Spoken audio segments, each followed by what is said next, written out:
राधे राधे दोस्तों, हमारी चैनल पर आपका स्वागत है। इसके पहले हम मल्हार पुस्तक से पाठ 1 माँ कह एक कहानी से 1 नंबर से लेके 13 नंबर तक के एक शब्द में उत्तर दीजिए या फिर MCQ यानी बहुविकल्पीय प्रश्नों में आप उसके उत्तर दे सकते हैं। क्योंकि बहुविकल्पीय मतलब अगर आपको सही विकल्प पता है तो आपके पास कितने भी विकल्प हो आप उसमें से सही उत्तर ही चुनकर लिखेंगे। तो अब हम 14 प्रश्न से लेकर के 20 प्रश्न तक करते हैं। उसके बाद हम एक वाक्य में उत्तर दीजिए, उसको हम देखेंगे। तो 14 नंबर का प्रश्न हमारा है, कहानी में किस पक्षी का उल्लेख है? किस पक्षी का उल्लेख है? हमने पढ़ा था ना, हंस, क्योंकि घायल हंस को ही सिद्धार्थ बचाते हैं। हंस किस संकट में फंस गया था? शिकारी के बाण से, यानी शिकारी के बाण ने ही तो उसे घायल किया था। घायल हंस को किसने बचाया? सिद्धार्थ ने, यानी राहुल के पिता ने। सिद्धार्थ के चरित्र की कौन सी विशेषता दिखाई देती है? करुणा की, दया की। यशोधरा राहुल को क्या सिखाना चाहती थी? दया और न्याय।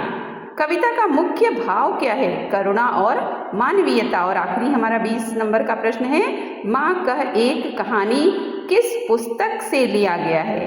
यह एक अंश है, यशोधरा पुस्तक से लिया गया है। ठीक है, अब नेक्स्ट हमारा है, एक वाक्य में उत्तर दीजिए। माँ किसकी कहानी सुनाती है? राजा और रानी की।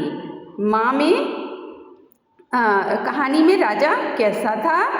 उत्तर है आपका न्यायप्रिय और दयालु था। अगला देखिए, रानी का स्वभाव कैसा था? वह दयालु और स्नेहमयी थी। कविता में माँ और पुत्र के बीच कैसा संबंध दिखाया गया है? प्रेम और स्नेह का संबंध।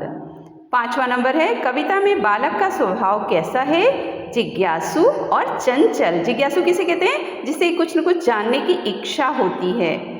6 नंबर है, कविता किस रूप में लिखी गई है? यानी संवाद शैली में। संवाद यानी बातचीत, मतलब माँ और पुत्र के बीच बातचीत हो रहा है, इसलिए इसे बातचीत जब होता है तो उसे कहते हैं संवाद शैली। बालक को कहानी सुनना क्यों अच्छा लगता है? क्योंकि उसे मनोरंजन और ज्ञान मिलता है। पहले कहानियों के द्वारा ही ज्ञान और मनोरंजन दोनों ही किया जाता था। कविता में किस भावना की प्रधानता है? वात्सल्य भावना, मतलब मातृ प्रेम, माँ का पुत्र के प्रति प्रेम, इस भाव को वात्सल्य भाव कहते हैं। माँ बच्चे को क्या प्रदान करती है? स्नेह, शिक्षा और संस्कार। माँ का एक कहानी कविता हमें क्या संदेश देती है? माँ का प्रेम और बच्चे के प्रति उसका स्नेह अमूल्य होता है।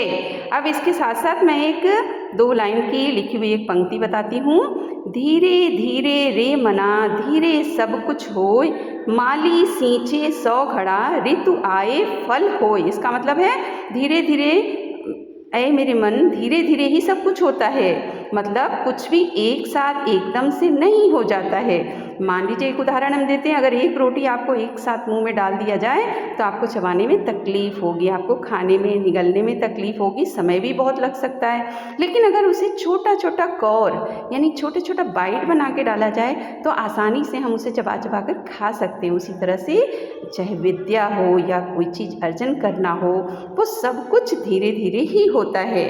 माली सींचे 100 घड़ा, जिस तरह से एक माली अपने पौधे को घड़ों पानी, सैकड़ों घड़ा पानी डालता है, तब जाकर वह हरा भरा होता है और वह ऋतु आए फल होए, और समय से पहले वह फल नहीं देता, जब समय आता है तभी वह फल देता है। इसी तरह से आप लगातार परिश्रम करते रहिए, जब समय आएगा तो आपको उसका अच्छा परिणाम दिखाई देगा। ओके, राधे राधे। अब मिलेंगे हम नेक्स्ट वीडियो में।